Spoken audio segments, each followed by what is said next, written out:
You ever read a sustainability report and just get that feeling you're not getting the whole story? Yeah, you're not alone. Today, we're going to build the blueprint for trust by breaking down the 8 absolutely non-negotiable principles from the GRI standards. And look, don't think of these as just a bunch of rules. Think of them as the actual architecture that holds credible reporting together. Let's get right into it. All right, so here's the plan. First, we'll talk about the big problem, that credibility gap in reporting. Then, we'll get into GRI's blueprint for quality. We'll break down the 8 core principles into 3 groups: how to get data you can actually trust, how to tell an honest story with that data, and how to deliver insights that are genuinely useful. And then, we'll wrap it all up by seeing how this all leads to making smarter, more sustainable decisions. So first things first, why do we even need these principles in the first place? Well, they exist to solve a massive problem that's been plaguing the world of sustainability for a long time. And that problem really is all about trust. I mean, for investors, for customers, for employees, trying to make sense of a sustainability report can feel like you're solving a puzzle, but half the pieces are missing. The data doesn't line up, you can't compare one company to the next, and all of this just creates a huge credibility gap. And here are the usual suspects, right? You've got greenwashing, where companies just shout about all the good stuff. You've got inconsistent data that makes it impossible to see if things are getting better or worse over time. And the big one, just conveniently leaving out the bad news. All of it adds up to a system where it's almost impossible to compare apples to oranges, let alone make a really informed decision. Okay, so how do we fix this? How do we fix this broken system?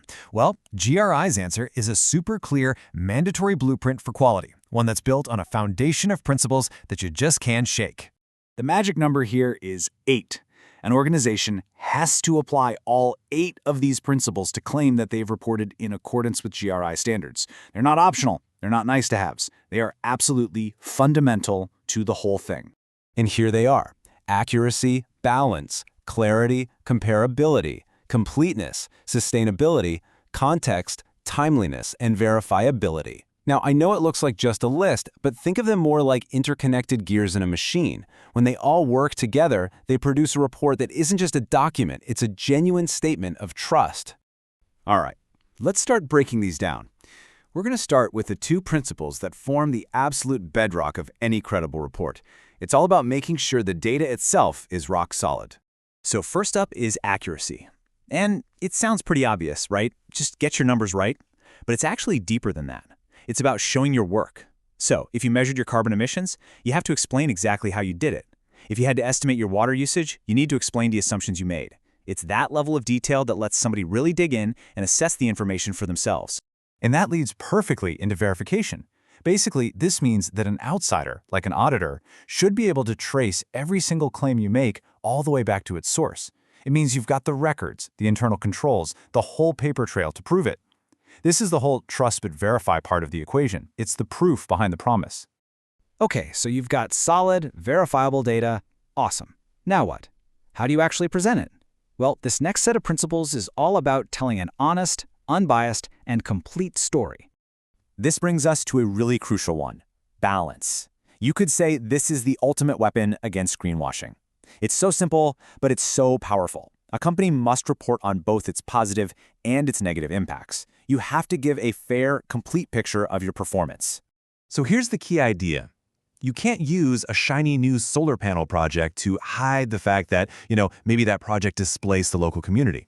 Balanced reporting means you show both sides of the coin. You present the full story, warts and all, and you let the reader make their own judgment. Next up is clarity. Because let's be real, a report is completely useless if nobody can understand what it's saying. This principle really pushes companies to ditch the corporate jargon, use plain language, and present data in really clear formats like graphs and tables. The whole point is to make the information accessible to everybody, not just a handful of sustainability nerds. And the final piece of this section is completeness. This one makes sure the report includes all the information someone would need to really understand the company's most significant impacts during that year.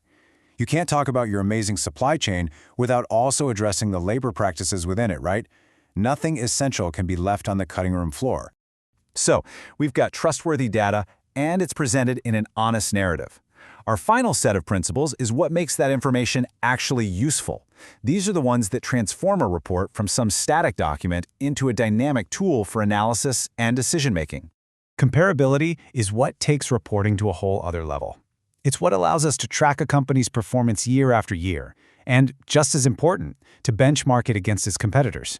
Without that consistency, you've got no way to spot real progress or to figure out who the real leaders and laggards are in an industry.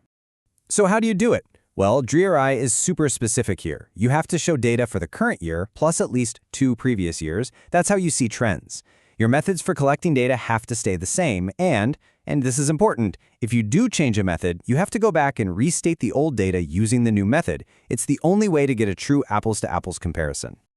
Next is sustainability context, and this one is huge. It really pushes organizations to connect their own performance to the bigger picture. It's not enough to just say, hey, we reduced our emissions by 5%. The real question is, how does that 5% cut stack up against what climate science tells us is necessary to meet the Paris Agreement goals? It's about understanding your actual contribution or your detriment to solving these massive global challenges. And finally, we have timeliness, because, great information that arrives too late is, well, it's pretty much useless. Reporting needs to happen on a regular, predictable schedule so that investors and other stakeholders can actually use the data when they're making their big annual decisions. So, we've looked at all 8 of these principles one by one. Now, let's pull the camera back and see what happens when they all click into place together. Okay, if there's one thing to take away from all this, it's this. These 8 principles are not a checklist. You don't just tick them off. They are a system. And when they're all applied together, they fundamentally transform a sustainability report from, some boring compliance document into a truly powerful tool. A tool for building trust, for shaping strategy, and ultimately for holding companies accountable for their real-world impacts. And that leaves us with one final question to chew on. Just imagine for a second if every single company's sustainability report was built on this blueprint. As investors, as consumers, as citizens, what decisions could we make differently if we had information that was this clear, this complete, and this credible? Something to think about.